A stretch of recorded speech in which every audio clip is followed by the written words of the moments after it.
मुख्यमंत्री अशोक गहलोत ने आज विधानसभा में राज्यपाल के अभिभाषण पर हुई डिबेट का जवाब देते हुए एक तरफ जहां सरकार की उपलब्धियां गिनाई, वहीं विपक्ष को आड़े हाथ लिया। मुख्यमंत्री अशोक गहलोत ने कहा कि बेवजह रीट परीक्षा लीक प्रकरण की सीबीआई जांच का मुद्दा बनाया जा रहा है।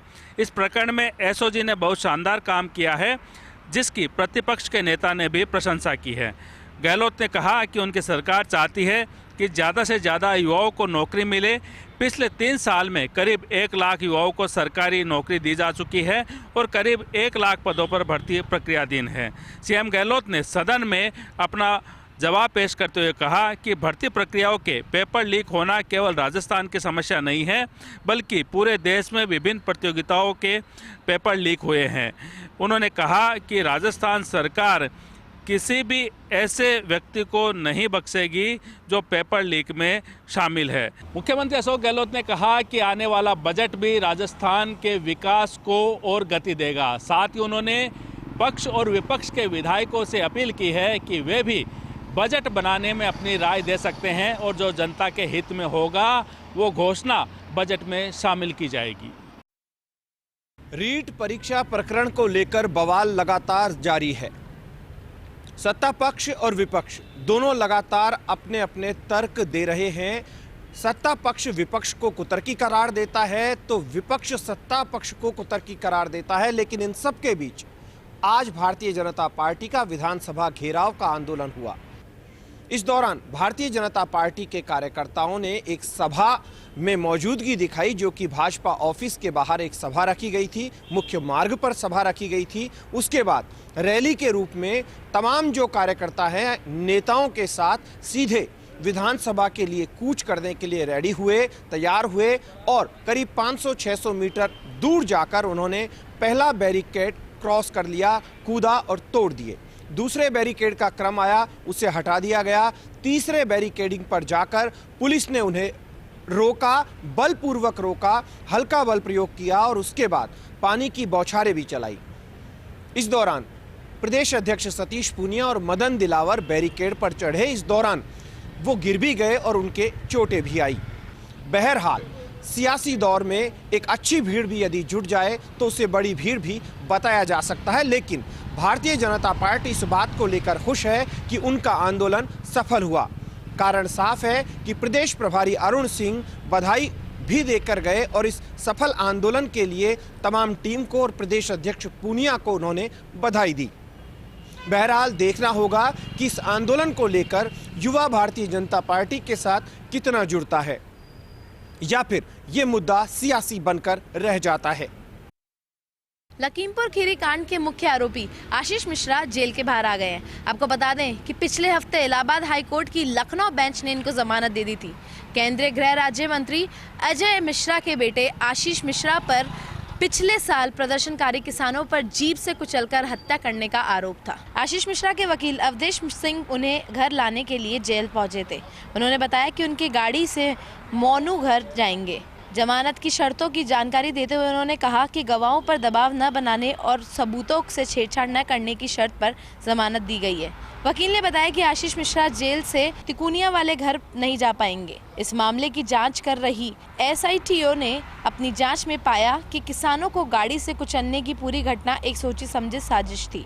इसके बाद एसआईटी ने 5000 पन्नों की चार्जशीट दाखिल की, जिसमें आशीष मिश्रा को हत्या का आरोपी बनाया गया। एसआईटी की ओर से कुल 16 लोगों को इस मामले में आरोपी बनाया गया है। आशीष मिश्रा को इलाहाबाद हाईकोर्ट की लखनऊ बेंच ने 10 फरवरी को जमानत देने का ऐलान कर दिया था, जिसके बाद बीते रोज कुछ चेंजेस किए गए। आपको बता दें कि कोर्ट से कुछ धाराएं छूट गई थी, जिस वजह से आशीष मिश्रा की जमानत अटक रही थी। लालू प्रसाद यादव की जहां परेशानियां कम होने का नाम नहीं ले रही हैं, तो वहीं लालू यादव फिर से चारा घोटाले में दोषी साबित हुए हैं, जिसकी सजा का ऐलान 21 फरवरी को आना है। लालू प्रसाद यादव चारा घोटाले के डोरंडा केस में दोषी ठहराए गए हैं। ये मामला डोरंडा कोषागार से 139 करोड़ रुपए की अवैध निकासी से जुड़ा है। रांची स्थित सीबीआई की स्पेशल रिपोर्ट ने यह फैसला सुनाया है, जिसकी सजा का ऐलान 21 फरवरी को होना है। लालू यादव को दोषी करार करने के बाद सीधे जेल ले जाया गया। लालू की तबीयत को देखते हुए उनको कोर्ट ने 21 फरवरी तक राहत दी है, जहां लालू को RIMS हॉस्पिटल शिफ्ट कर दिया गया है। आपको बता दें कि आगे अगर लालू को 3 साल से कम की सज़ा होती है तो लालू को लोअर कोर्ट से ज़मानत दे दी जाएगी। इस घोटाले में अन्य 24 आरोपियों को CBI ने बरी कर दिया है, तो वहीं अन्य 36 आरोपियों को दोषी ठहराया गया है।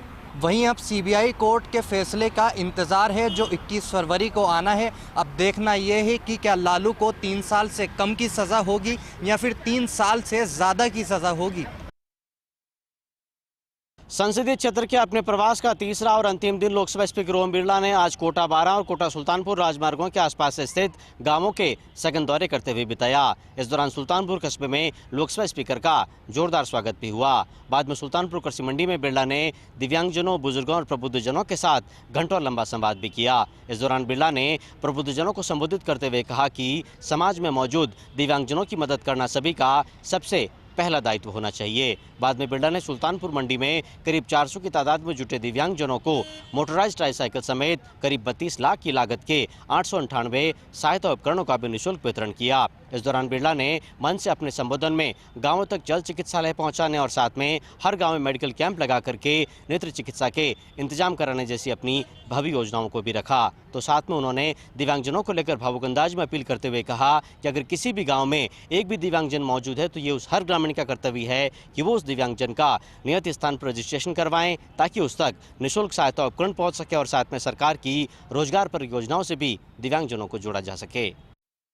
पटवारी भर्ती परीक्षा में नकल के मास्टरमाइंड पौरव कालेर को आज बीकानेर पुलिस ने गिरफ्तार कर लिया। जोधपुर से इसे दस्तयाब किया गया। एडिशनल SP और IPS अमित कुमार ने बाकायदा प्रेस कॉन्फ्रेंस कर इस बात की जानकारी दी। सातिर कालेर पर 5,000 रुपये का इनाम था। कई दिनों से फरार था। इसने फरारी अलग अलग जगहों पर काटी थी। साथ ही साथ इससे कई सिम कार्ड्स, मोबाइल फ़ोन्स और अन्य सामग्री भी बरामद की गई है। IPS अमित कुमार का कहना था कि जांच की जा रही है। आज इसे कोर्ट में पेश कर हमने 5 दिन का रिमांड मांगा था। कोर्ट ने 1 दिन का रिमांड दिया है। हम तेज़ी से पूछताछ करेंगे। उम्मीद है कुछ और जानकारी मिलेगी। कुल मिलाकर ये कहा जा सकता है कि बीकानेर पुलिस को एक बड़ी सफलता मिली। अमित कुमार ने इसके लिए DST टीम की भी तारीफ की। हेड कांस्टेबल दीपक यादव की इस पूरे मामले में सक्रिय भूमिका रही। लगातार सर्विलांस किया गया और उसके बाद पुलिस को ये सफलता मिली है। तो कहा जा सकता है कि जिस तरह से पुलिस सक्रिय है, खास तौर पर नकल माफियाओं के खिलाफ, एक तरफ भाजपा सड़क पर प्रदर्शन कर रही है तो दूसरी तरफ पुलिस ये कोशिश कर रही है कि नकल में शामिल लोग बेनकाब हों। जिला पुलिस ने बड़ी कार्रवाई करते हुए एक स्मैक तस्कर को दबोचकर उसके कब्जे से 32 ग्राम स्मैक बरामद की है। गिरफ्तार स्मैक तस्कर बारा जिले में मोतीपुरा निवासी महेंद्र है, जो करौली क्षेत्र में स्मैक आपूर्ति करने आया था। कोतवाली CI रामेश्वर दयाल ने बताया कि DST टीम के एक जवान को गंगापुर मोड़ क्षेत्र में स्मैक तस्कर होने की सूचना मिली। इस पर कोतवाली पुलिस DST टीम ने क्षेत्र में नाकाबंदी की। इस दौरान एक युवक संदिग्ध अवस्था में दिखा, जिसे रोककर पूछताछ की गई तो उसके पास से 32 ग्राम स्मैक मिली। साथ ही स्मैक तोलने के उपकरण भी प्राप्त हुए।